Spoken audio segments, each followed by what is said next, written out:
Hi everyone, welcome back. Today's video is going to be the part-time beauty YouTuber tag. I saw it over on Angelica's channel, but the creator of the tag is Monica, so I will link to both of their videos down below.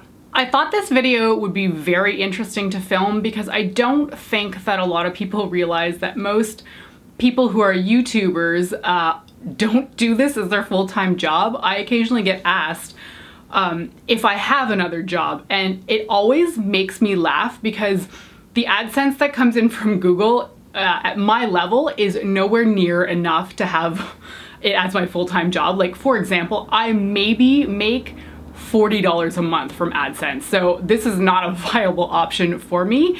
And the questions in this tag will give you a little bit more insight into what my actual job is and how I film stuff. So I thought it would be interesting to do this tag. So starting right off, the first question is, what is your main gig? Do you work full-time? Are you a student, a parent? Spill the beans. Number one, I am not a parent, I am not a student either, and I do work full-time. I work in marketing for a national bank in Canada. It's a relatively new job to me. I've only had it for about a year, and that feels very new to me because previously I had a job in communications at the same bank for 10 years. So anything under the 5-year mark feels like a brand new job to me. So I am paid a full-time wage at my main job, and YouTube is strictly a hobby for me. As I just said, like, the money from Google AdSense is nowhere near enough to survive on. So YouTube for me is strictly a side gig. I just don't make enough money off of it in order to live my life because nobody can live off of $40 a month. Question number two is, what made you want to start YouTube? So I always liked YouTube more than blogging, but I initially didn't think I was ready for YouTube. I didn't think I had the face for it or the background for it because 10 or 15 years ago when I first discovered beauty YouTube videos, everybody was so young, like late teens, if not middle teens, and I was in my 20s, and I was just like, okay, like, that's for them, but I can still learn makeup techniques from these kids, basically. And while I love the YouTube space and watching videos, I just didn't feel like I initially fit into it, so I started blogging. And I blogged for, I think, 2 years before I finally went, screw it, I'm gonna start filming videos. So I started filming videos, and honestly, I feel kind of silly even just saying that there wasn't a space for me in YouTube because there's space for everybody. I think it was just really getting comfortable talking to the camera and doing something different because I'd never filmed before. I'd never edited a video, so it was about learning something new. And I am happy that I flipped to YouTube as a medium because I do prefer it more than blogging. But going back to the question, one of the reasons that I did want to start YouTube is that one of the YouTubers that I used to watch, she doesn't post videos anymore, not really, like maybe once every 2 months, it's Makeup TIA or Ashley TIA. She had pointed out in one of her videos that if you produce enough content on YouTube, the AdSense that you pulled in from YouTube would be enough to fund all of your makeup purchases, and that sounded really enticing to me. I already liked YouTube as a platform, but the idea that I could make enough money to not have to spend my own salary money on makeup products was super enticing, and that was one of my primary goals when I started YouTube. Was I just wanted to make enough money so that I wasn't spending my own paycheck on makeup. And I've achieved that, so I'm pretty pleased about that. Question number three is, what is your channel about? Do you stick to one niche or do you cover a few? It's kind of a weird question to ask somebody who's already filming this video because I assume most people watching it already know what the channel is about. I'm like 99% makeup. I would say I don't like filming hair videos. I don't think they're fun to do. They're difficult. And it's just really not my kind of thing. I don't really do skincare either, so I guess I'm pretty much just like strictly makeup.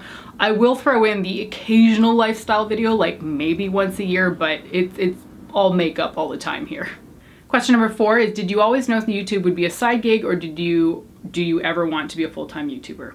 I have zero desire to be a full-time YouTuber. It's not a job that I want. I don't like the lack of security with it. I have a permanent job with benefits at the bank. I have, like, you know, shares in the company kind of thing. So that is very safe to me in comparison to YouTube. I don't like the risk that is involved with taking a job like this. So it's not for me, it's for a lot of people, but I have no desire to make this a full-time job because also it's my hobby. And while it can be nice to monetize your hobbies, and I certainly do it with AdSense, you also have to realize that you don't have to monetize all of your hobbies. And I know we're in this culture where it's like, you should or you can make money off of all of the things that you do, but like, you don't have to. I don't know why we're being pushed towards always like getting money from things that we enjoy. I just like doing this. The money's a bonus, the whole $40 a month thing. But like, it's not the driving factor behind it. So no, I don't ever want this to be a full-time job. I would be more stressed out if this was a full-time job, and that's not what I want this to be for me. So yeah, it's a side hobby, and that's all it will ever be. Okay, question number 5 is, what is your schedule like? When do you film and when do you edit? Oh, and this has changed a lot in the last few months. So let me start at the beginning. I prefer to film Saturdays and Sundays, middle of the day. Right now it is 2 o'clock, which is perfect for filming because the sun has crested over the center line of the day. It's on the back of the condominium right now, and I'm getting diffused light coming into the sunroom, which tends to be what looks the best in here. Even though I have a ring light lighting up my face, if I don't have natural daylight lighting up the background, it can look like I'm a little bit in a cave, which is not very appealing. The shadows are just dark. It looks a little bit dingy. So I prefer to film Saturdays and Sundays, middle of the day. However, things have really changed in the last 5 or 6 months because I've gone back to playing World of Warcraft, or WoW, and that has really affected when I film, just because the game takes up so much of my time. I mostly mention this on Instagram stories and not necessarily on my channel, but I used to play World of Warcraft like a lot. I had quit it for 6 years, but now I'm back to playing it, and it really affects my filming times because I always want to be in the dang video game. So I've been filming at really odd times lately. If I'm filming in the other room with the glittery background, it doesn't really matter what time of day I'm filming at, but I've been bad about forcing myself to film midday on the weekends. So there's been a lot of videos that I don't love the look of just because I'm filming later during the day, because frankly, I was in a video game and I didn't want to leave it to go film a YouTube video. So I'm trying to get back to a more regulated approach of filming middle of the day on the weekends, but man, it's hard. I just love WoW so much, WoW or World of Warcraft, that I just always want to play the video game. But yeah, I do prefer to film middle of the day on the weekend. Doesn't always happen though. I will edit at any point though, that doesn't really matter because I edit in our studio. Question number 6 is, how do you keep your YouTube channel organized? Do you plan videos ahead or just film what you feel like? I am a massive planner. I put everything in Google Calendar weeks and months in advance. Like, I have my haul videos and my favorites videos listed as a reoccurring monthly thing in Google Calendar, so I will never forget about those. I also tend to plan out what I'm doing weeks in advance. I don't necessarily film weeks in advance, but I want to have an idea of what I'm going to be doing when the weekend comes, so I know that I can either get ahead or just film 1 or 2 videos. If I'm getting ahead, I usually have to bulk film in one go. So I definitely plan way in advance because it makes me feel more comfortable. I don't really tend to wing it. I don't like not knowing what I'm going to be filming at least the day before I'm going to be filming. And I just love Google Calendar because I put everything in there on the dates that they're going to like be published, and if something doesn't work out, I can just grab that little thing and drag it to another day and then film it or edit it as appropriate, and that just makes me feel more organized. I don't know how people don't use Google Calendar. I have no idea how people organize their lives without it. I'm not a fan of paper and pen for organizing. I think life changes far too frequently, at least mine does, for a pen and paper to be relevant unless I was using a pencil. So I'm strictly a Google Calendar kind of woman. Question number 7 is, how do you feel about sponsored videos on YouTube? Have you / would you ever do one on your channel? So I don't care about sponsored videos. I think they are a necessary thing for people on YouTube, especially if this is your job. The only thing I don't like and feel uncomfortable about is the fact that some people just don't let you know if something is sponsored. Like, there is nothing inherently wrong with sponsored content unless you don't disclose it. So that's one of those things where it's like, yeah, I don't mind sponsored content, but sometimes you don't know if it's sponsored content if somebody hasn't told you. And it's ridiculous that I even have to talk about this now because there should not be anything shady in that respect. People should just be willing to say that this is a sponsored video, but not everybody does. And the tail end of that question is, have you / would you ever do a sponsored video on your channel? So this is an interesting story. I have never published a sponsored video, but I have been paid for one, which makes absolutely no sense. And I still to this day don't know what the heck actually happened, but let me break it down for you because I do think it's kind of interesting. So there was a brand that had sent me a product. I'm not going to name them because they never showed up anywhere. I don't want to like talk about them specifically. I just want to talk about the situation. And they had asked me if I wanted to do a sponsored blog post initially, and I'd said yes, and we'd settled on a price. I think the sponsored blog post agreed upon amount was around $600. Just to give you a frame of reference, I know people don't tend to talk about numbers, but I have no issue, and there was no NDA about this whatsoever. So we had agreed on a blog post, and all of my sponsored stuff, I always say, I'm agreeing on this, but if I end up not liking the product, we part ways and there's no sponsored post and nothing happens, and we just kind of like separate ourselves. So I always try out the product first, and then I'll confirm, yes, let's go ahead with the sponsored post. So I had tried out the product, it was fine, and then I went back to them saying, hey, I'll do that post now. And they were like, oh, could you do a video instead? And I was like, okay, let's do a video, but the price tag is gonna be different because it is a video.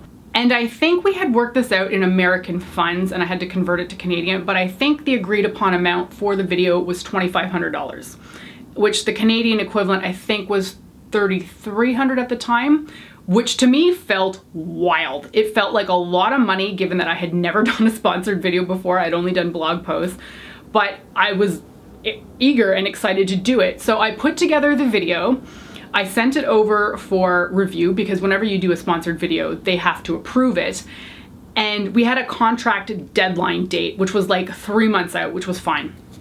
So I sent them the video by the deadline date, and I continued to follow up week after week after week. And it never got approved. The company never actually ended up watching the video. The firm that was dealing with the contract with me had reviewed it and they sent it to the brand, but the brand never watched it. So 3 months passed and the end of the contract was coming up, and I was like, guys, like this video is now out of date because you're 3 months behind and it's no longer summer anymore. It didn't make any sense to go posting it in like the middle of fall. And they had said something along the lines of, would you like to extend the contract? And I was like, honestly, no, because at this point, this video is so out of date that I have to refilm something completely from scratch. Our deadline date is already coming up. At this point, like, we're done as far as I'm concerned, and you still owe me the money. So it took a little bit of time, but in the end, I was paid the total for that video that never got posted, which I don't think is a story that ever happens. I've talked to other YouTuber friends and they're like, I cannot believe you got paid for a video that never went up.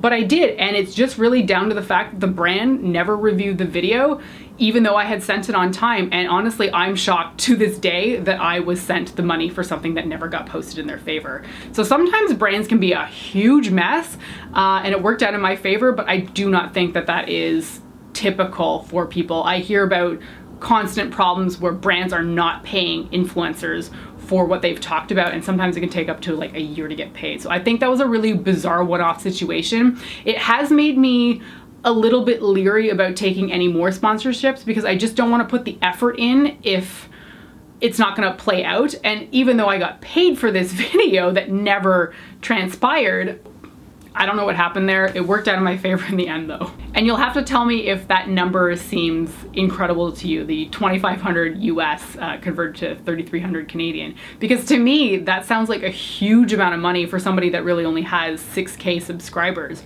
So if brands are willing to pay somebody with that low subscriber numbers, imagine what people who have millions of subscribers are getting. And the very last question is number 8, which is, what do you think is the biggest challenge of doing YouTube part-time?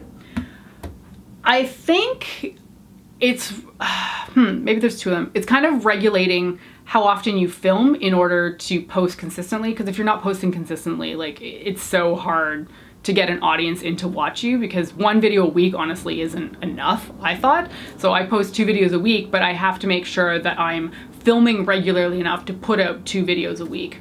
But the other thing, aside from time management that can be difficult for YouTube, is the fact that a lot of people seem to think that this is a full-time job for me, and therefore will make somewhat like demands on my time and how I should film things. It doesn't happen too often, so I don't want to be too negative about it, but my best example was for my eyeshadow palette review videos, I'll do 4 looks that I've done in the morning before going to work, and then I'll film one of them. And sometimes people will say, well, I want you to film all 5 looks as opposed to just filming one. And I just kind of have to go back and be like, I'm sorry that you don't like the way that I handle my content, but I don't have time before work in the morning to film every single makeup look that I do, because that's just not my reality. So it's something like that where a viewer will think that they know that they don't like how you're doing something, and they think that they can change what you're doing to suit their needs better. But at the end of the day, I film and I do things the way that works for me, because this is my time and my channel and how I want to do my content. And sometimes not everything is feasible the way somebody wants something. So somebody else's demands on my time can be one of the strangest things about having a YouTube channel. And I think that doesn't matter if you're a full-time YouTuber or a part-time YouTuber. I think everybody sort of gets those demands over time. But yeah, that would be one of the more challenging things, I guess, because like at the end of the day, you cannot please everybody, and the person you should really only be pleasing is yourself if you have this channel and this is your job or hobby.